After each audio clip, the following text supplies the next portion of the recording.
Welcome to Decoding the New Economy. I'm with LoRusso, Digivizer today, and we're going to talk about where the truth is in the data. Emma, thank you very much for joining me. Thanks, Paul. Now, first of all, let's kick off with talking about Digivizer. What is Digivizer? Okay, so Digivizer is an Australian technology company.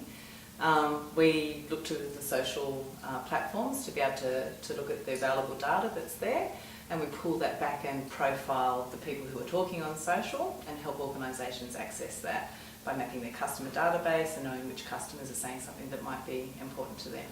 So which verticals are you looking at in terms of customers? The ones that have, anyone with a large customer database who's trying to know their customer better. So it started mostly with the telcos and banking, but in fact our client base has actually grown now to be travel and retail, and we've actually sort of, it's broader and broader over time. So.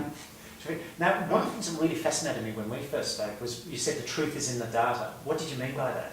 I think a lot of marketing in the past has not necessarily been data driven. So this new thing of big data or scientific marketing or how do people do this is starting to be a new thought in organisations because it's able to be harnessed in a way that they can drive their programs. But yet there's still this kind of gap between people saying, well, this is what we think, or this is what we've always done, or this is what we found, whereas we'll kind of come behind it and say, well, let's let the data tell the truth. Yeah. And by that, because we can map people to the social web based on their profile, so who are they and what do they talk about and who are they engaged with and what's important to them, we're actually able to bring back real data saying this is where people truly engage, this is how often they engage, this is the truth behind influence or their feelings towards this over time. So we let data become the truth, and we push back on the hypothesis that may have been unsubstantiated previously in organisations. So do you often find that the clients are challenged by the truth that they're getting from the data? I think, yes, you're right. I think it's two things. So I think it's the ones who know nothing who love it because now they know something and they use it to champion their strategy and how to engage better.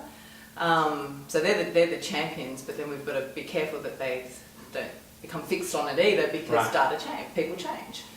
So we see in social particularly every 3 months there needs to be a good kind of refresh on research or in influencer identification, because what was important and the way people were speaking then is likely to change over time. Some core interests won't, but even things on profiling just how many people might be parents or single or married or not married, those things change over time because people change in their life stage. So just keeping track of that and helping people use data in real time. I think the ones that resist it are the ones that have that fixed position, who have built a career out of playing to the average, and they're comfortable with that kind of average optimisation, and we'll come back with this, well actually it segments this many different ways, and so what you're talking about, like you really are getting at average best. There's a way to actually go to market, and we'll prove that usually in a proof of concept, or we'll run some test campaigns and get sort of massive returns, like 39-to-1 returns, whereas maybe they were getting 7-to-1 or 12-to-1. And that's challenging for them because it's like, well, and then is this a one-off or is the data right? But again, data can be the truth in the story, because you can run A/B testing, and it's like this is able to be substantiated. Seems it's bringing a lot of accountability into the marketing sector there. Yeah, it is. I mean, I think it's an opportunity.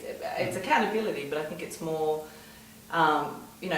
a lot of lip service has been paid to that single customer view. We need to know our customers better. But I actually think it's customers that are driving that, because their expectation is, I've interacted with you for a lot of times, you're asking me to engage with you digitally, I now expect you to know me better. I want a better service. I want to be served in real time. I want to be spoken to based on what my needs are, not something that doesn't relate to me. So that expectation is driving that, and it was lip service, but now I think that if you plug that data into organisations, you can start to offer something much more meaningful, right message to the right person at the right time. And that serendipitous timing of, I have this need and I've expressed it, or my behaviour is indicated, and now you're actually serving me.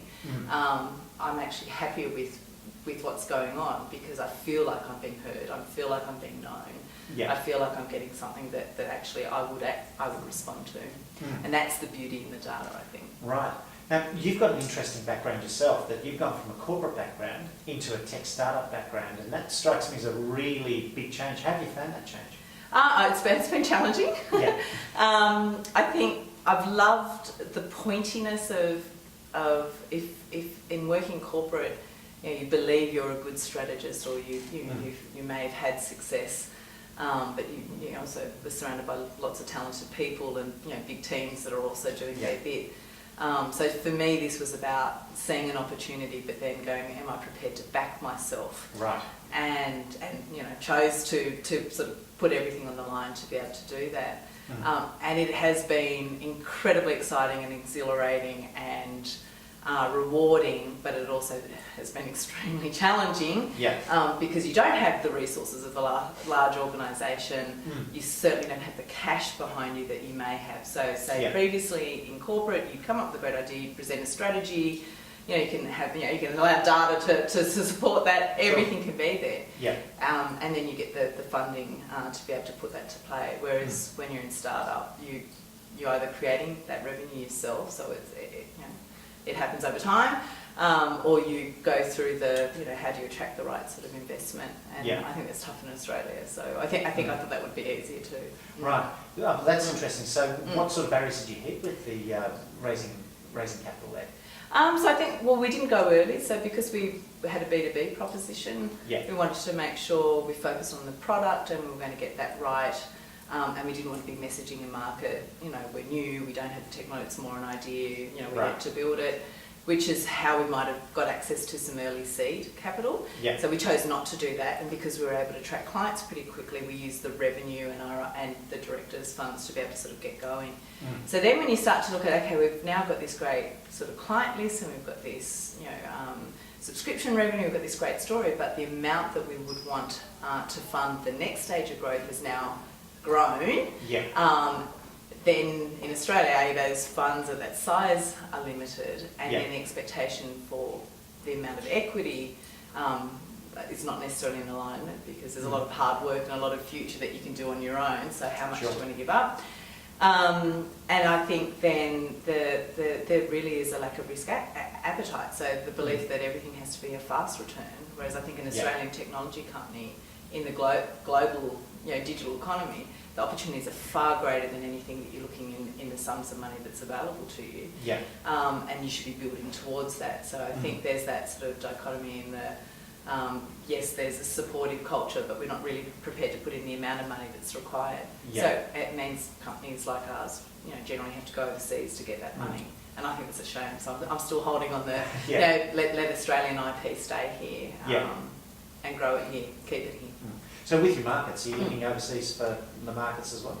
For product delivery for and funding, So we've already delivered into China and Philippines, Indonesia, the US, UK, France. It comes like the scale, the size that you need to be able to support is greater. So that would be a reason, for instance, for funding. Right. But then the funding becomes easy to get overseas because you're in those markets. So China and the US are more interested. But then that can change the model of where we want to be and some of the principles. If we can keep it here, that's our first goal. But I feel like I'm flying that flag and maybe to our detriment.